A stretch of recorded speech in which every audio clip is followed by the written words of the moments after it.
In this segment, we're going to be talking about key performance indicators, or KPIs, which are used to measure how well an organization and an individual role within the organization is performing.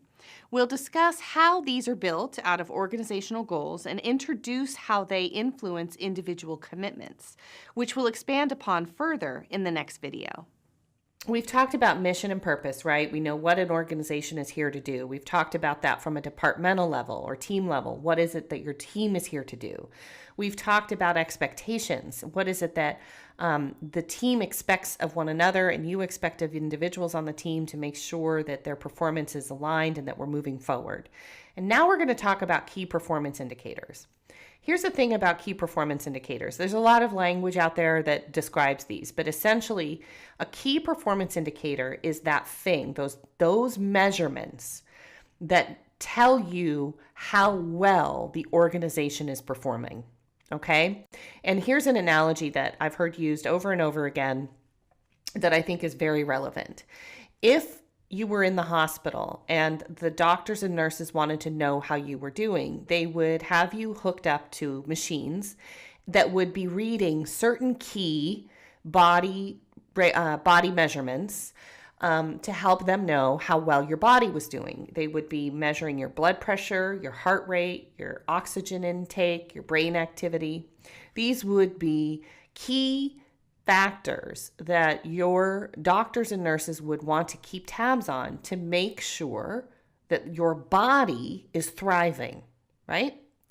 And if any one of those indicators gets low or too high, then that's an indication that there's something going on in the body that we need to resolve, right? The same thing is true for an organization. Every organization at the macro level and every organization at the micro level, so every department, should have key performance indicators. These are indicators that help us know how well the business is thriving. Okay, so when you think about what it is that your team does, I want you to really start thinking about what are those key measurements that your team uses to know how well the team is performing.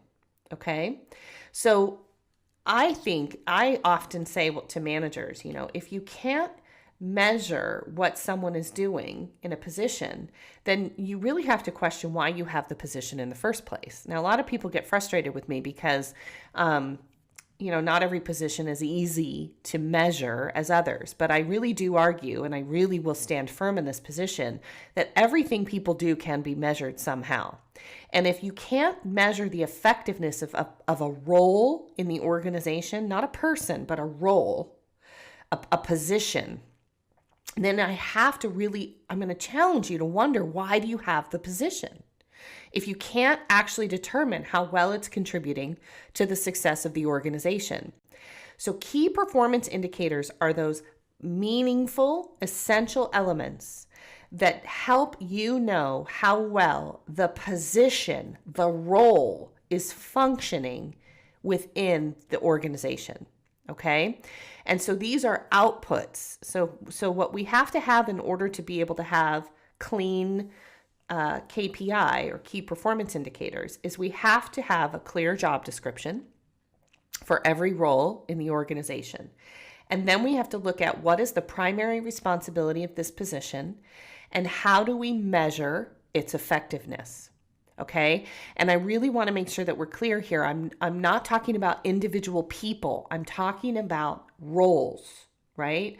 Director of customer service rep, technology analyst, project manager, right? These are roles that we create within an organization. How well can you measure the effectiveness of the position? So when we think about key performance indicators, and what I'm going to invite you to do is to really look at one role in your organization, and it could be yours. I mean, if you're not managing anyone, let's do this for you.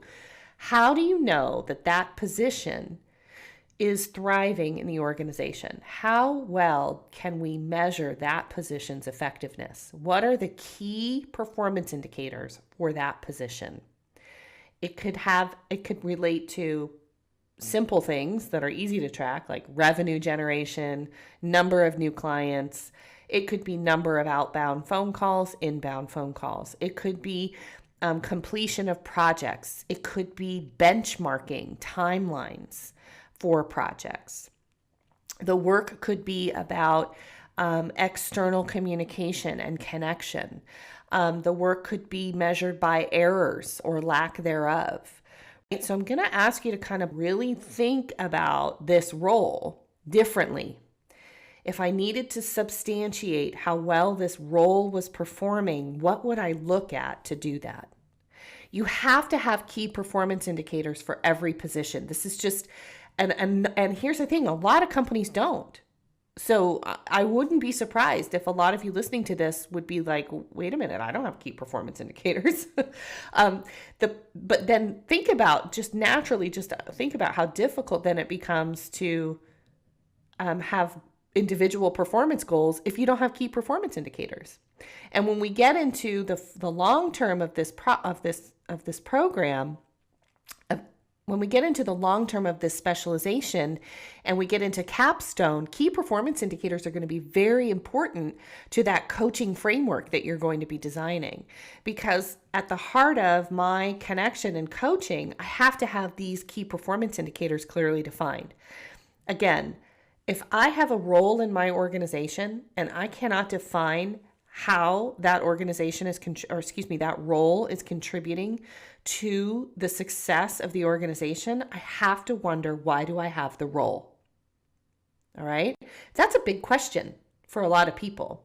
So in summary, key performance indicators are those key elements, those key measurements that help us know how well a role is performing and contributing to the success of the organization.